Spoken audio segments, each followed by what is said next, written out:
आप जब हाउस के भीतर लीडर ऑफ अपोजिशन के तौर पे ये कहते हैं कि अग्निवीर को कोई शहीद का सम्मान नहीं मिलता, कोई कॉम्पनसेशन नहीं मिलता, तो ऐसे में आप क्या चाहते हैं कि हम वो झूठ सुनते रहें जो दुनिया के सामने जाए, और आप दुनिया के मंच पर लाकर ये कहना चाहते हैं कि हम अपनी सेना का अपमान करते हैं, हम अपनी सेना का ध्यान नहीं रखते? तो अगर आपको लगता है कि आपकी जीत है कि आपकी बात क्या, आपका झूठ का खुलासा किया हमारे रक्षा मंत्री जी ने, तो बिल्कुल सही किया, ऐसा करना चाहिए। क्योंकि ये तय करके आए थे कि वो केवल भाजपा के खिलाफ नहीं, वो देश के खिलाफ बोल रहे थे। आज जब अपनी सेना के बारे में आप इस प्रकार के तथ्यहीन बातें करते हैं, इस प्रकार की झूठी बातें करते हैं, और उनको स्वीकार करना पड़ा, बाद में उनकी बोलती बंद हो गई। जब रक्षा मंत्री जी खड़े हुए, उन्होंने कहा कि हम 1 करोड़ रुपए देते हैं, तो उसके बाद उन्होंने उसको जस्टिफाई करने की कोशिश की, नहीं साहब मैं तो ये कहने जा रहा था। आप जरा कल्पना करिए, हिंदुत्व के खिलाफ बोलते हैं, कहते हैं कि हिंदू मानते हैं, हिंसा की बातें करते हैं, असत्य की बातें करते हैं, और जीसस क्राइस्ट को कोट कर रहे हैं कि जीसस क्राइस्ट ने कहा कि एक तरफ कोई गाल पे थप्पड़ मारे तो दूसरा गाल आगे कर देना। अरे राहुल गांधी के घर में भी जीसस क्राइस्ट है, लोगों ने फोटो देखी है, लेकिन आज ये जान लिया कि उनके सर में भी जीसस क्राइस्ट है। हिंदुओं को गाली देंगे, हिंदुत्व को गाली देंगे, हिंदू आतंकवादी कहेंगे, लेकिन जीसस क्राइस्ट को महान बनाएंगे और ये बताएंगे कि नहीं साहब जीसस क्राइस्ट ने ये कहा था कि ऐसे करना चाहिए। आप अगर तथ्यहीन बातें करेंगे, अगर आप ये बोलेंगे कि स्पीकर माइक बंद कर दिया जाता है, तो उसका जवाब मिलेगा। और ये पहली बात नहीं हो रहा है शौर्य भाई, आप तो बहुत लंबे समय से राहुल गांधी को कवर करते रहे हैं, आप भूल गए क्या? तभी मैंने कहा कब तक विजय जी ग्रेस मार्क्स दे के पास करेंगे? मुझे 5 सेकंड बोलिए 30 लीजिए। क्या आप भूल गए? प्रयागराज में भाषण दे रहे थे, अचानक राहुल गांधी ने अपना बांह चढ़ाई और एक कागज फाड़ दिया, और बाद में जब वो मंच से निकल गए तो एक कागज सबके हाथ में लगा जहां लिखा था कि यहां पर आपको बांह चढ़ानी है और यहां पर आपको कागज फाड़ना है। इट्स ऑल स्क्रिप्टेड, ये स्क्रिप्टेड होता है, राहुल गांधी के लिए बार बार होता है। हम लोग पिछले बहुत सालों से उनको देखते आ रहे हैं और वो एंग्री यंग मैन की भूमिका में आते हैं, लेकिन इस देश ने आज ये देख लिया कि लीडर ऑफ ऑपोजिशन की भूमिका में आने के बाद भी वो उतने ही हल्के हैं जितने हल्के वो पहली बार बांह चढ़ दे रहे थे। बीजेपी कह रही है हल्के हैं। देश रत्नाकर त्रिपाठी, पॉइंट टेकन चलमणि जी। रत्नाकर जी, बीजेपी कह रहे हैं वो हल्के हैं, विजय जी कह रहे हैं ग्रेस मार्क्स दे दीजिए, रामकृपाल जी कह रहे हैं एक्टिंग कर रहे हैं, राहुल देव जी कह रहे हैं शब्द का चयन बेहतर होना चाहिए, रेणु जी कह रहे हैं बिल्कुल सही लाइन पे जा रही है। रत्नाकर त्रिपाठी, बाटी जी आ रहा हूं आपके पास, इसके बाद रत्नाकर जी बोलिए, हर्षवर्धन जी बाटी जी के बाद आपके पास। बनारस में एक कहावत कही जाती है, क्या सर बोलिए? कि जबरा मारे भी रोए भी न दे। तो आज जब धो धो के पीटा है तो इतना तो भाजपा का और उनके समर्थक पत्रकारों का विलाप तो जायज है। रही बात कि हिंदू की या हिंदुओं पे उन्होंने क्या बोला, उस पर मुझे भाजपा से या भाजपाई पत्रकारों से कोई सर्टिफिकेशन की जरूरत नहीं है।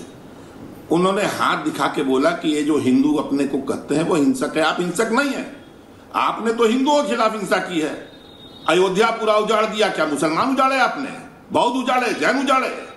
आपने काशी विश्वनाथ कॉरिडोर के नाम पे कम से कम 1600 मकान तोड़ दिए, 40,000 लोगों को बाहर कर दिया। आपने महाकाल के नाम पे वहां के कम से कम 50-60 हजार लोग को बाहर कर दिया। आपने विंध्य कॉरिडोर पूरा बनाने के चक्कर में पूरा हिंदुओं को विस्थापित कर दिया।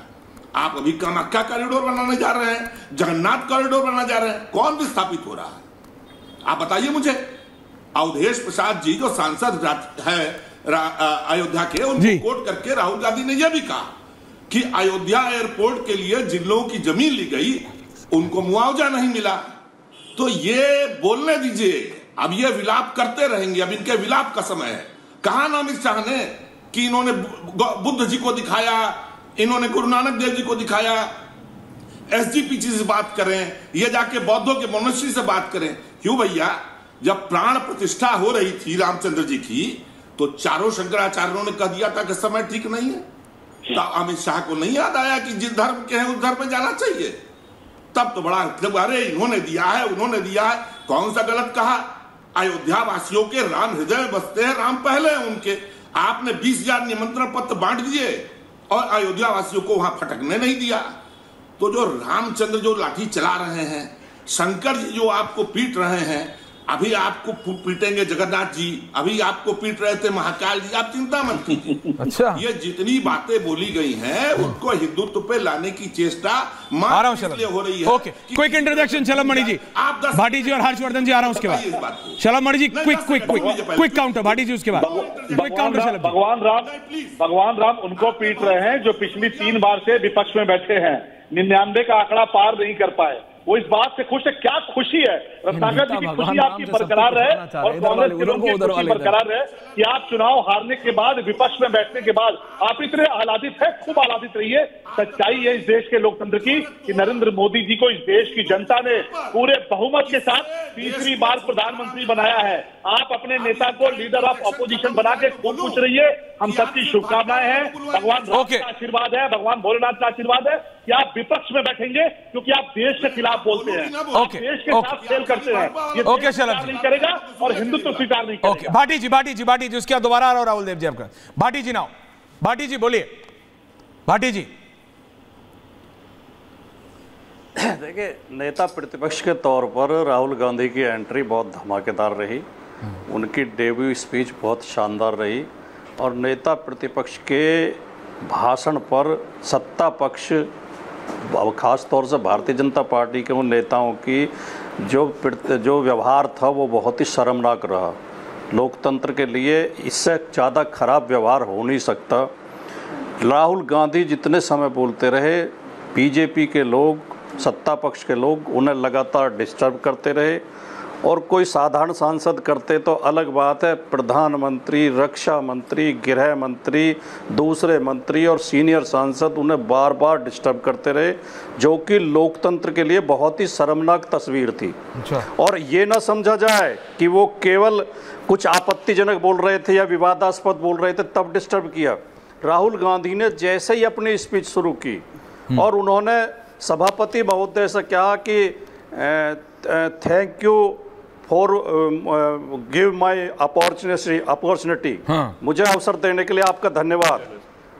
बीजेपी के सांसदों ने हल्ला मचाना शुरू कर दिया, मोदी मोदी, भारत माता की जय, पता नहीं क्या क्या बोलने लगे। कौन सा व्यवहार था?